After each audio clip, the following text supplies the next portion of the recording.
6. Much earlier on that night, while Odetta still slept, Eddie said he thought he might understand what was wrong with her. Might. The gunslinger asked what he meant. She could be schizophrenic. Roland only shook his head. Eddie explained what he understood of schizophrenia, gleaning this from such films like The Three Faces of Eve and various TV programs, mostly soap operas he and Henry had often watched while stoned. And Roland nodded. Yes, the disease Eddie described sounded about right. A woman with two faces, one light and one dark. A face like the one the man in black had shown him on the 5th tarot card. And they don't know, these schizophrenies, that they have another? No, Eddie said, but he trailed off, moodily watching the lobstrosities crawl and question and crawl. But what? I'm no shrink, Eddie said, so I don't really know. Shrink? What is a shrink? Eddie tapped his temple. A head doctor, a doctor for your mind. They're really called psychiatrists. Roland nodded. He liked shrink better, because this lady's mind was too large, twice as large as it needed to be. But I think schizos almost always know something is wrong with them, Eddie said, because there are blanks. Maybe I'm wrong, but I always got the idea that they were usually two people who thought they had partial amnesia because of the blank spaces in their memory when the other personality was in control. She says she remembers everything. She really thinks she remembers everything. I thought you said she didn't believe any of this was really happening. Yeah, Eddie said, but forget that for now. I'm trying to say that no matter what she believes, what she remembers goes right from her living room, where she was sitting in her bathrobe watching the midnight news, to be here, with no break at all. She doesn't have any sense that some other person took over between then and when you grabbed her in Macy's. Hell, that might have been the next day or even weeks later. I know it was still winter because most of the shoppers in the store were wearing coats. The gunslinger nodded. Eddie's perceptions were sharpening. That was good. He had missed the boots and scarves, the gloves sticking out of the coat pockets, but it was still a start. But otherwise, it's impossible to tell how long Odetta was that other woman, because she doesn't know. I think she's in a situation she's never been before, and her way of protecting both sides is the story about getting cracked over the head. Roland nodded. And the rings. Seeing those really shook her up. She tried not to show it, but it showed all right. Roland asked, if these two women don't know they exist in the same body, and if they don't even suspect that something may be wrong, if each has her own separate chain of memories, partially real but partially made up to fit the times the other is there, what are we to do with her? How are we even to live with her? Eddie shrugged. Don't ask me, it's your problem. You're the one who says you need her. Hell, you risked your neck to bring her here. Eddie thought about this for a minute, remembered squatting over Roland's body with Roland's knife held just above the gunslinger's throat, and laughed abruptly without humor. Literally risked your neck, man, he thought. A silence fell between them.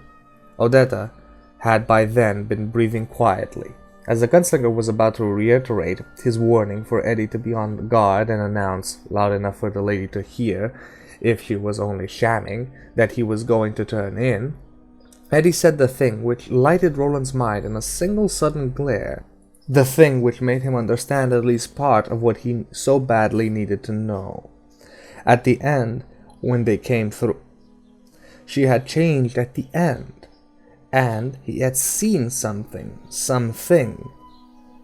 Tell you what, Eddie said, moodily stirring the remains of the fire with a split claw from this night's kill. When you brought her through, I felt like I was a schizo. Why? Eddie thought, then shrugged. It was too hard to explain, or maybe he was just too tired. It's not important. Why? Eddie looked at Roland. Saw he was asking a serious question for a serious reason, or thought he was, and took a minute to think back. It's really hard to describe, man. It was looking in that door. That was what freaked me out. When you see someone move in that door, it's like you're moving with them. You know what I'm talking about? Roland nodded. Well, I watched it like it was a movie. Never mind, it's not important. Until the very end. Then you turned her towards this side of the doorway, and for the first time I was looking at myself. It was like he groped and could find nothing. I don't know. It should have been like looking in a mirror, I guess, but it wasn't because it was like looking at another person. It was like being turned inside out, like being in two places at the same time. Shit, I don't know. But the gunslinger was thunderstruck. That was what he had sensed as they came through. That was what had happened to her. No, not just to her, them. For a moment, Detta and Odetta had looked at each other, not the way one would have looked at a reflection in a mirror, but as separate people. The mirror had become a window pane for a moment, and Odetta had seen Detta, and Detta had seen Odetta, and had been equally horror-struck. They each know, the gunslinger thought grimly. They may not have before, but they do now. They can try to hide it from themselves, but for a moment they saw, they knew, and that knowing must still be there. Roland? What? Just wanted to make sure you hadn't gone to sleep with your eyes open, because for a moment you looked like you were, you know, long ago and far away. If so, I'm back now, the gunslinger said. I'm going to turn in. Remember what I said, Eddie. Be on your guard. I'll watch, Eddie said. But Roland knew that, sick or not, he would have to be the one to do the watching tonight. Everything else had followed from that. 7. Following the ruckus, Eddie and Detta Walker eventually went to sleep again. She did not so much fall asleep as drop into an exhausted state of unconsciousness in her chair, lolling to one side against the restrained ropes. The gunslinger, however, lay wakeful. I will have to bring the two of them to battle, he thought, but he didn't need one of Eddie's shrinks to tell him that such a battle might be to the death. If the bright one, Odetta, were to win the battle, all might yet be well. If the dark one were to win, all would surely be lost with her. Yet, he sensed what really needed doing was not killing, but joining. He had already recognized much that would be of value to him, them, in Detta Walker's gutter toughness, and he wanted her, but he wanted her under control. There was a long way to go. Detta thought he and Eddie were monsters of some species she called honky muffas. That was only dangerous delusion, but there would be real monsters along the way. The Lobstrosities were not the first, nor would they be the last. The fight until you drop woman had entered, and who had come out of hiding again tonight might come in very handy again in a fight against such monsters, if she could be tempered by Odetta Holmes's calm humanity, especially now with him sort of 2 fingers almost out of bullets and growing more fever. But that is a step ahead. I think if I can make them acknowledge each other, that would bring them into a confrontation. How may it be done? He lay awake all night long, thinking, and although he felt the fever in him grow, he found no answer to his question. 8. Eddie woke up shortly before daybreak, saw the gunslinger sitting near the ashes of last night's fire with his blanket wrapped around him, Indian fashion, and joined him. How do you feel? Eddie asked in a low voice. The lady still slept in her crisscrossing of ropes, although she occasionally jerked and muttered and moaned. All right. Eddie gave him an appeasing glance. You don't look all right. Thank you, Eddie, the gunslinger said dryly. You're shivering. It will pass. The lady jerked and moaned again. This time it was a word that was almost understandable. It might have been Oxford. God, I hate to see her tied up like that, Eddie murmured, like a goddamn calf in a barn. She'll wake up soon. Mayhap we can unloose her when she does. It was the closest either of them came to saying out loud that when the lady in the chair opened her eyes, the calm, if slightly puzzled gaze of Odetta Holmes might greet them. 15 minutes later, as the first sunray struck over those eyes did open, but what the men saw was not the calm gaze of Odetta Holmes, but the mad glare of Detta Walker. "How many times you done raped me while I was buzzed out?" she asked. "My cunt felt all slick and tallowy, like somebody had been at it with a couple of them little bitty white candles you Grammy meat halfas call cocks." Roland sighed. "Let's get going," he said, and gained his feet with a grimace. "I ain't going nowhere with you, Martha," Detta spat. "Oh, yes you are," Eddie said. "Dreadfully sorry, my dear." "Where do you think I'm going?" "Well," Eddie said, "what was behind door number 1 wasn't so hot, and what was behind door number 2 was even worse, so now, instead of quitting like some sane people, we're going to go right on ahead and check out door number 3.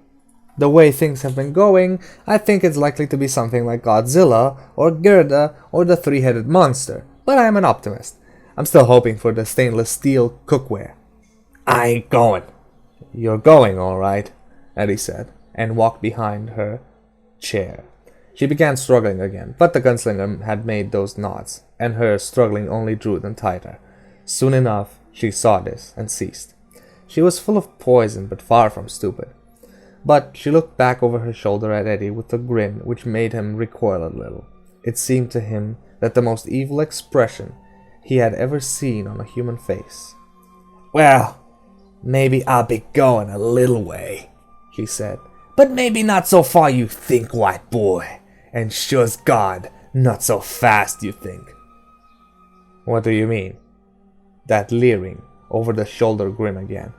"You find out, white boy." Her eyes, mad but cogent, shifted briefly to the gunslinger. "You both be finding that out." Eddie wrapped his hands around the bicycle grips at the end of the push handles on the back of her wheelchair, and they began north again, now leaving not only footprints, but the twin tracks of the lady's chair as they moved up the seemingly endless beach. 9. The day was a nightmare. It was hard to calculate distance traveled when you were moving along a landscape which varied so little, but Eddie knew that progress had been slow to a crawl, and he had knew who was responsible. Oh yeah. "You both been finding that out," Detta had said, and they hadn't been on the move enough more than half an hour before the finding out began. Pushing. That was the first thing. Pushing the wheelchair up the beach of fine sand would have been as impossible as driving a car through a deep, unplowed snow. This beach, with its gritty, marly surface, made moving the chair possible, but far from easy. It would roll along smoothly enough for a while, crouching over shells and popping little pebbles to either side of its rubber tires, and then it would hit a dip where finer sand had drifted, and Eddie would have to shove, grunting, to get it and its solid, unhelpful passenger through it. The sand sucked greedily at the wheels. You had to simultaneously push and throw your weight against the handles of the chair in a downward direction, or it and its bound occupant would tumble over face first into the beach. Detta would cackle as he tried to move her without upending her. "You having a good time back there, honky child?" she asked each time the chair ran into one of these dry bogs. When the gunslinger moved over to help, Eddie motioned him away. "You'll get your chance," he said. "We'll switch off. But I think my turns are going to be the hell of a lot longer than his." A voice in his head spoke. "The way he looks, he's going to have his hands full just keeping himself moving before much long, let alone moving the woman in this chair. No, sir, Eddie, I'm afraid this bud's for you. It's God's revenge, you know it. All those years you spent as a junkie, and guess what? You're finally the pusher." He uttered a short, out-of-breath laugh. "What's so funny, white boy?" Detta asked, and although Eddie thought she meant to sound sarcastic, it came out sounding just a bit angry. "Ain't supposed to be any laughs in this for me," he thought. "Not at all. Not as far as she's concerned. You wouldn't understand, babe. Just let it lie." "I'll be letting you lie before this all be over," she said. be letting you and your badass buddy there lie in pieces all over this beach shore. Meantime, you better save your breath to do your pushing with. You already sound like you're getting a little short-winded. Well, you talk for us both then, Eddie panted. You never seem to run out of wind. I'm gonna break wind, Grey Meat. Gonna break it all over your dead face. Promises, promises. Eddie shoved the chair out of the sand and onto the relatively easier going, for a while at least.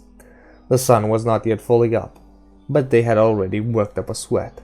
This is going to be an amusing and informative day, he thought. You can see that already. Stopping. That was the next thing. They had struck a firm stretch of beach. Eddie pushed the chair along faster, thinking vaguely that if he could keep this bit of extra speed, he might be able to drive right through the next sand trap he happened to strike on pure impetus. All at once, the chair stopped. Stopped dead. The crossbar on the back hit Eddie's chest with a thump. He grunted. Roland looked around, but not even the gunslinger's cat-quick reflexes could stop the lady's chair from going over exactly as it had threatened to do in each of the sand traps. It went, and Detta went along with it, tied helplessly, but cackling wildly. She still was when Roland and Eddie finally managed to right the chair again. Some of the ropes had drawn so tight that they must be cutting cruelly into her flesh, cutting off the circulation to her extremities. Her forehead was slashed, and blood trickled into her eyebrows. She went on cackling just the same. The men were both gasping out of breath by the time the chair was on its wheels again. The combined weight of it and the woman in it must have totaled 250 pounds. Most of it the chair. It occurred to Eddie that if the gunslinger had even snatched Detta from his own when, 1987, the chair might have weighed as much as 60 pounds less. Detta giggled, snorted, blinked blood out of her eyes. "Looky here, you boys done upsot me," she said. "Call your lawyer," Eddie muttered. "Sue us." "And got yourselves all tuckered out getting me back on top again. Must have taken you 10 minutes, too." The gunslinger took a piece of his shirt, enough of it was gone now so that the rest didn't matter, and reached forward with his left hand to mop up the blood away from her cut on her forehead. She snapped at him, and from the savage click those teeth made when they came together, Eddie thought that, if Roland had been only an instant slower in drawing back, that a walker would have even upped the number of fingers on his hands for him. She cackled and stared at him with mainly merry eyes, but the gunslinger saw fear hidden far behind those eyes. She was afraid of him, afraid because he was the really bad man. Why was he the really bad man? Maybe because on some deeper level she sensed what he knew about her. "Almost got you, Grey Meat," she said. "Almost got you that time," and cackled, witch-like. "Hold her head," the gunslinger said evenly. "She bites like a weasel." Eddie held it while the gunslinger carefully wiped the wound clean. It wasn't wide and didn't look deep, but the gunslinger took no chances. He walked slowly down to the water, soaked the piece of shirt ring in salt water, and then came back. She began to scream as he approached. "Don't you be touching me with that thing! Don't you be touching me with no water where them poison things come from! Get away! Get away!" "Hold her head," Roland said in the same even voice. She was whipping from side to side. "I don't want to take any chances." Eddie held it and squeezed it when she tried to shake free. She saw he meant business and immediately became still, showing no more fear of the damp rag. It had only been a sham after all. She smiled at Roland, and he bathed her cut, carefully washing out the last clinging particles of grit. "In fact, you look more than just tuckered out," Detta observed. "You look sick, Grey Meat. I don't think you ready for no long trip. I don't think you ready for nothing like that." Eddie examined the chair's rudimentary controls. It had an emergency handbrake which locked both wheels. Detta had worked her right hand over there, had waited patiently until she thought Eddie was going fast enough, and then she had yanked the brake, purposely spilling herself over. Why? To slow them down, that was all. There was no reason to do such a thing, but a woman like Detta, Eddie thought, needed no reasons. A woman like Detta was perfectly willing to do such things out of sheer meanness. Roland loosened her bounds a bit, and so the blood could flow more freely, then tied her hand firmly away from the brake. "That all be all right, Mr. Man," Detta said, offering him a bright smile filled with too many teeth. "That be all right, just the same. There be other ways to slow you boys down, all sorts of ways." "Let's go," the gunslinger said tonelessly. "You all right, man?" Eddie asked. The gunslinger looked very pale. "Yes, let's go." They started up the beach again. 10. The gunslinger insisted on pushing for an hour, and Eddie gave way to him reluctantly. Roland got her through the first sound trap, but Eddie had to pitch in and help get the wheelchair out of the second. The gunslinger was gasping for air, sweat standing on out his forehead in large beads. Eddie let him go a little further, and Roland was quite adept at waving his way around the places where the sand was loose enough to bog the wheels. But the chair finally became mirrored again, and Eddie could bear only a few moments of watching Roland struggle to push it free, gasping, chest heaving, while the witch, for so Eddie had begun to think of her, howled with laughter and actually threw her body backwards in the chair to make the task that much more difficult. And then he began to shoulder the gunslinger's side, heaved the chair out of the sand with one angry lurching lunge. The chair tottered, and now he sensed, her shifting forward as much as the ropes would allow, doing this with a weird presence, that exactly proper moment trying to topple herself again. Roland threw his weight on the back of the chair next to Eddie's and settled it back. Detta looked around and gave them a wink of such obscene conspiracy that Eddie felt his arms crawl up in goose flesh. "You almost upshot me again, boys," she said. "You want to look out for me now. I ain't nothing but an old crippled lady, so you want to have to take care of me for now." She laughed fit to split. Although Eddie cared for the woman that was the other part of her, was near to loving her just on the basis of the brief time he had seen her and spoken with her, he felt his hand itch to close around her windpipe and choke that laugh. Choke it until she could never laugh again. She peered around again, saw what he was thinking of, as if he had been printed on him in red ink, and laughed all that harder. Her eyes dared him. "Go on, Gravy, go on. You want to do it, go on and do it." In other words, you don't just tip the chair, tip the woman, Eddie thought. Tip her over for good. That's what she wants. For Detta being killed by a white man may be the only real goal she has in life. "Come on," he said, and began pushing again. "We're gonna tour the seacoast, sweet thing, like it or not." "Fuck you," she spat. "Cram it, babe," Eddie responded pleasantly. The gunslinger walked beside him, head down. Thank you guys for sitting down with another part of Majin reading Drawing of the Three. I'm sorry we missed an episode yesterday, but full day, couldn't be helped. Luckily, today, we did not miss the episode. What can we say about our three heroes and our antagonist, because we do have three heroes? Well, they're stuck on this beach, and they are stuck pushing until they find the third door. Obviously, they must reach this door.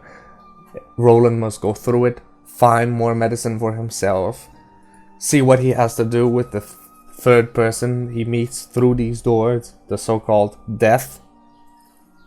But until then, they are stuck with a very, very lively hostage in Detta Walker.